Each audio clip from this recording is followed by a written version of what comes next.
خواتي خواتاتي اهلا وسهلا مرحبا بكم يا جماعة الخير مساء الخير عليكم وزلف الله والسلام عليكم. J'espère que vous allez bien, j'espère que vous vous portez bien.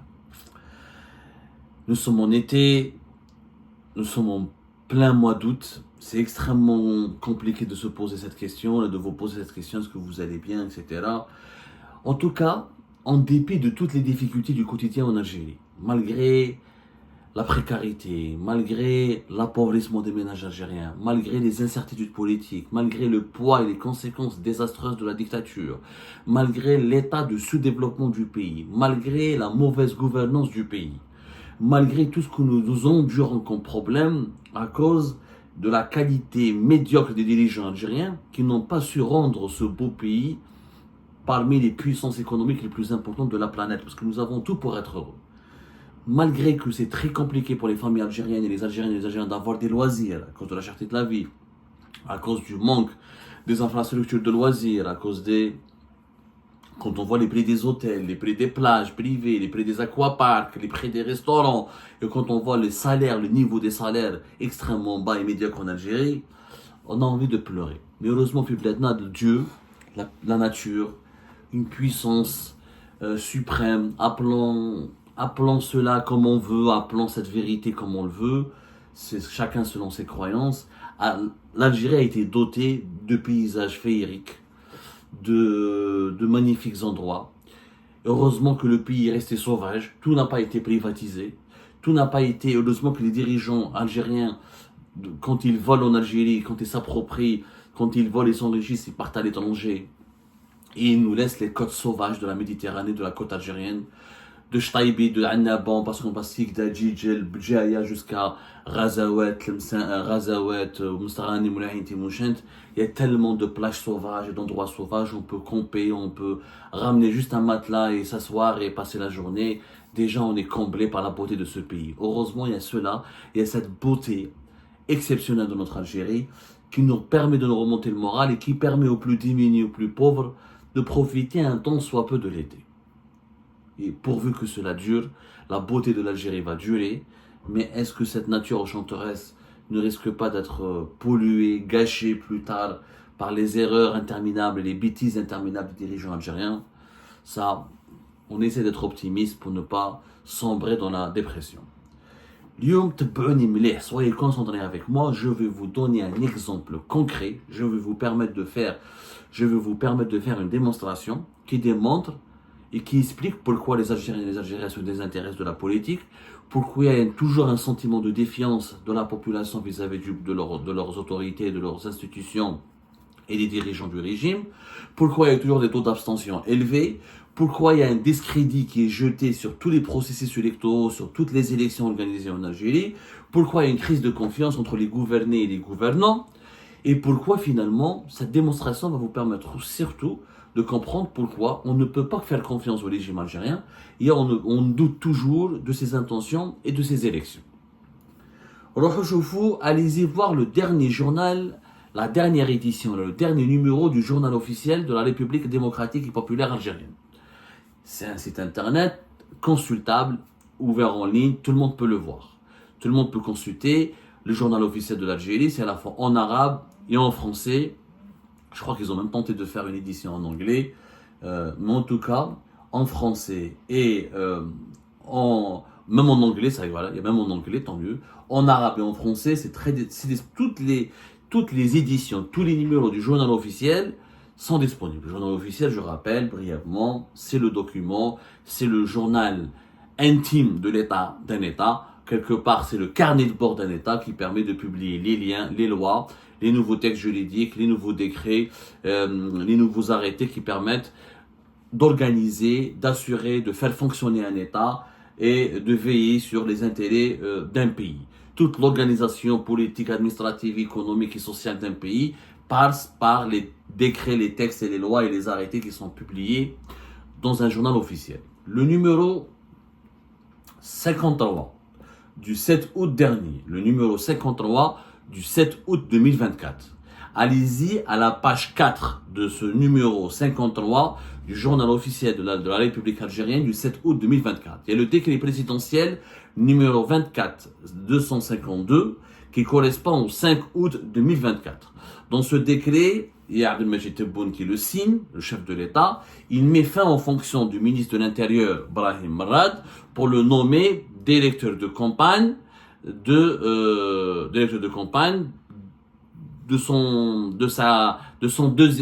deuxième mandat qu'il veut briguer à l'occasion des élections présidentielles anticipées du 7 septembre prochain. En clair, Abdelmajid Tebboune a décidé de nommer comme directeur de campagne pour sa participation aux élections présidentielles son ministre de l'Intérieur, Brahim Merad. La loi l'autorise, naturellement. Il est candidat aux élections présidentielles, il brigue un deuxième mandat, la Constitution et la loi fondamentale lui permettent cela, la morale aussi lui permet cela, puisque on a le droit de faire 2 mandats, pas plus, pas de problème. La loi, la morale aussi et l'éthique lui permettent de choisir son propre directeur de campagne, qu'il soit ministre de l'Intérieur ou le ministre des Finances. Même si il y a un risque quand on choisit le ministre de l'Intérieur. Le risque, il est avéré ou allège parce que le ministre de l'Intérieur, il est le patron de tous les wali, de toutes les administrations locales et nationales. C'est le patron de la DGSN, de la police nationale. C'est le patron des services de transmission et d'un pas mal de services publics.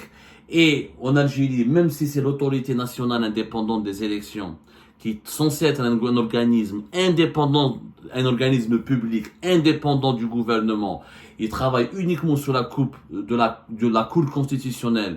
Et c'est cet organisme qui est censé organiser depuis 2019 en Algérie des élections professionnelles, libres, indépendantes, transparentes et rigoureuses.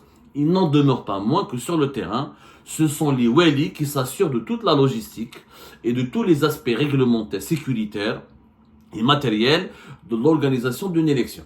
C'est-à-dire que le budget des bureaux de vote, la sécurité des budgets des bureaux de vote, la nomination, la gestion des bureaux de vote, les mesures sécuritaires, administratives et logistiques sont décidées et supervisées par les wali en concertation, en collaboration avec l'autorité nationale indépendante des élections. Mais les wali ont un rôle important à jouer. Donc quand les wali vont voir que le directeur de campagne d'un candidat, qui plus est le président sortant, aux élections présidentielles en Algérie était leur ancien patron, ministre de l'Intérieur, il risque d'avoir une influence malsaine ou une influence qui pourrait nuire ou violer le sacro-saint principe de la neutralité des services publics, des administrations et des institutions de l'État lors d'une élection présidentielle. Mais ça, ce n'est qu'un risque.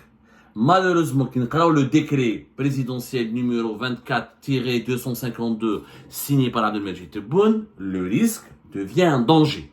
Que dit ce décret? Le président de la République, ministre de la Défense nationale, décrète.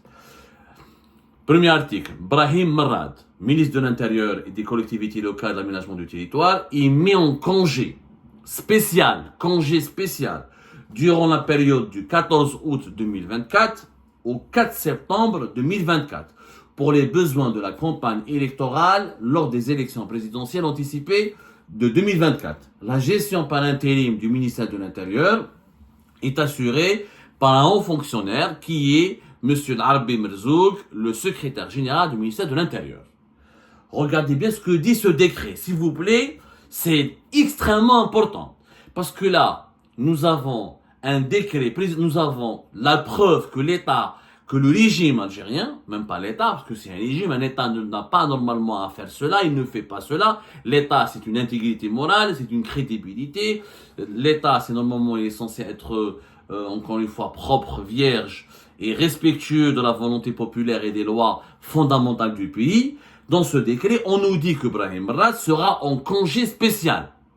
C'est-à-dire qu'il va retrouver son poste de ministre de l'Intérieur. Mais il y a une élection présidentielle. Normalement, l'avenir de Brahim Merad ne pourra être décidé par celui qui va gagner les élections présidentielles. Et normalement, lors d'une élection présidentielle démocratique, libre, indépendante et rigoureuse et honnête, on ne connaît pas la nature ni l'identité du vainqueur, ni son nom, juste avant le résultat. Et c'est pas possible de connaître avant les résultats Les élections, c'est le 7 septembre. Les résultats sont censés être connus 1 semaine, 10 jours, avec le processus des recours, des vérifications, du conseil constitutionnel. Ça peut prendre 15 jours. Donc, d'ici la fin du mois de septembre, personne ne peut dire est-ce que Brahim Marad devrait revenir ministre de l'Intérieur, est-ce qu'Abdelmajid Tebboune va gagner ou ne va pas gagner. Parce qu'une élection est censée être honnête, professionnelle et intègre. Non seulement il n'a pas été, alors il ne quitte pas le gouvernement, c'est-à-dire qu'il est en congé spécial.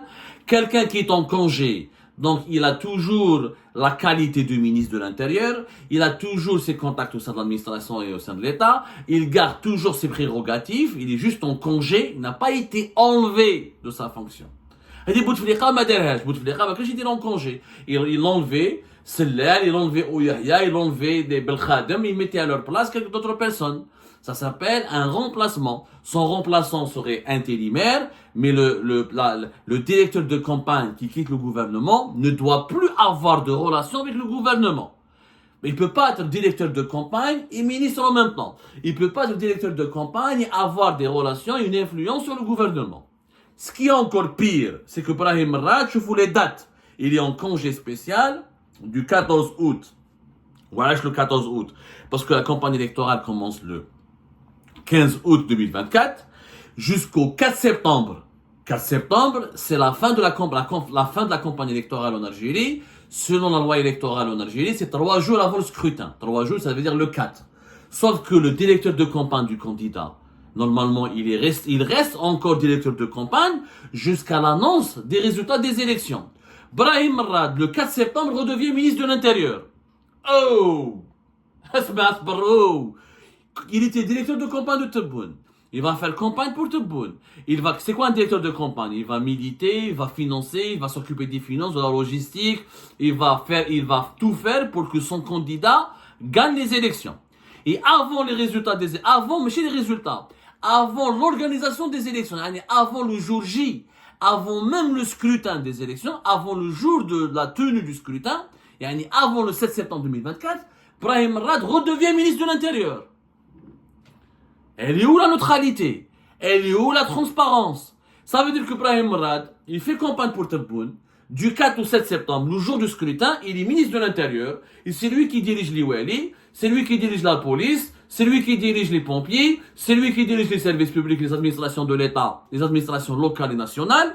Et de ce fait, l'ancien directeur de campagne de Tebboune va être celui qui sera le partenaire de l'organisation des élections présidentielles avec l'autorité nationale indépendante des élections. Il sera juge et parti. Il sera arbitre et joueur. On a un match de football, on a un joueur qui a joué 60 minutes ou 75 minutes. Ensuite, il sort du terrain, il devient plus joueur, il quitte son équipe pour devenir arbitre. Alors qu'il a joué pour une équipe contre l'équipe adverse, contre la première équipe, contre la deuxième équipe. Mais c'est du jamais vu. Dans aucun pays au monde, on prend un ministre de l'Intérieur comme directeur de campagne. On lui donne un congé spécial. Et 3 jours avant le scrutin, il redevient ministre de l'Intérieur. Et le jour du scrutin, il sera ministre de l'Intérieur. Alors que pendant une vingtaine de jours, pendant 3 semaines, il était directeur de campagne d'un candidat à cette élection présidentielle face à laquelle il est censé lui être neutre, objectif, et qu'il est censé co-organiser avec l'autorité nationale indépendante des élections. Parce que les aspects logistiques, la sécurité des bureaux de vote, les personnels, la mobilisation des bureaux de vote, la mise à disposition des centres des bureaux de vote et de la logistique nécessaire pour organiser les élections présidentielles, c'est le ministère de l'Intérieur qui met à la disposition de tous ces moyens auprès de l'autorité nationale indépendante des élections. C'est extrêmement grave. Ça veut dire que, Tebboune est déjà déclaré gagnant, puisque son directeur de campagne, ministre de l'Intérieur, va redevenir ministre de l'Intérieur avant le scrutin, avant le jour du scrutin, avant le 7 septembre, et avant la déclaration, surtout, des résultats du scrutin présidentiel. Donc, ils sont assurés que le deuxième mandat, il est garanti, que le Tebboune va gagner à tout prix, et troisièmement, il n'y a plus de neutralité, il n'y a plus d'honnêteté, puisque celui qui va diriger la campagne de Tebboune sera ministre de l'Intérieur et co-organisateur des élections présidentielles dans le pays le jour du scrutin. Et c'est celui qui sera encore garant de la tranquillité et garant de la réussite des élections le jour même de l'annonce des élections. Masalatch. Donc il revient le 4 septembre, il est uniquement en congé spécial, donc il ne quitte pas le gouvernement, il est juste en congé spécial. En fait, le message, quand tu lis ce décret, c'est pas un message, c'est clair, net et précis. Tebboune est garanti d'avoir le deuxième mandat, il est garanti de gagner, c'est lui qui contrôle les élections, c'est lui qui organise les élections, c'est lui qui a sélectionné les candidats, c'est lui qui va donner les résultats, et c'est lui qui va annoncer sa propre victoire. Où est l'indépendance? Elle ne femme. C'est quoi cette élection? C'est une mascarade. Ça, c'est pire qu'une mascarade. C'est une tricherie. C'est la plus grosse escroquerie électorale de l'histoire du pays. De 1995 jusqu'à 2024, l'Algérie n'a jamais connu de telles pratiques. Jamais, aucun, de l'histoire du pays, nous n'avons connu un président sortant, mais son ministre de l'Intérieur en congé spécial. Avant la tenue des élections, il le rappelle au gouvernement. Il lui demande de gérer les élections, de gérer les résultats et d'organiser les élections le jour même du vote, alors qu'il était auparavant, pendant 3 semaines, son propre directeur de campagne. On annonce la couleur à l'avance. Deuxième mandat garanti, pas de suspense, pas de contradiction, pas de débat. C'est juste une formalité. Les élections, c'est une formalité qui vont nous coûter 400 millions de dollars d'ailleurs. C'est une formalité. Brahim Rad, le directeur de campagne, va redevenir ministre de l'Intérieur le 4 septembre. Il est juste en congé spécial. Les Ouali vont subir les instructions et suivre les instructions de celui qui a dirigé la campagne de Tebboune à partir du 4 septembre et même le jour même de l'organisation de la tenue du scrutin présidentiel. On bat ensuite, comment voulez-vous que la communauté internationale, que les opposants, que les journalistes, que la société civile, que les Algériens lambda, que les Algériens de la rue, comment voulez-vous qu'ils accordent de la crédibilité, de la confiance et ils croient à ce processus électoral? Comment voulez-vous que les gens vont voter? Pourquoi aller voter à une élection où le résultat est connu d'avance, où le gagnant est connu d'avance, où tout a été orchestré pour que le résultat soit connu d'avance? C'est pas la peine d'aller voter. Il faut supprimer de les élections, et bon deuxième mandat, c'est pas la peine de faire le vote. C'est un grand discrédit. Là, on est en train de nuire à la crédibilité. L'État algérien n'a plus aucune crédibilité. Personne ne va croire le régime algérien quand il va parler de transition, de démocratie, de respect de la volonté populaire et de légitimité. Là, on aggrave le déficit de légitimité. On aggrave l'illégitimité du régime Tebboune avec de telles pratiques. Je comprends pas. Tebboune, de quoi il avait peur? Il y a un bilan où les partis politiques me soutiennent, où il n'y a pas beaucoup de concurrents. Ils ont éliminé Saïd Narza, ils ont éliminé Louisa Hannoun, ils ont éliminé Zoubida Assoul, ils ont éliminé Belkacem Sahli. Il n'y a pas une autre personnalité politique de grande envergure qui a défié Tebboune. De quoi ils ont peur? Pourquoi vous sentez aussi obligé de tricher? Et moi, je crois que Tebboune n'a pas le droit de faire un deuxième mandat. Et il le fasse à condition qu'il gagne à la régulière. Qu'il gagne une élection de façon régulière, loyale. L'aucun chab dans des conditions logiques, normales, loyales et régulières, ça tricher, manipuler et discréditer notre pays de la sorte, c'est une honte absolue. Et cette élection, telle qu'elle sera organisée, elle sera une tache noire pour l'État algérien.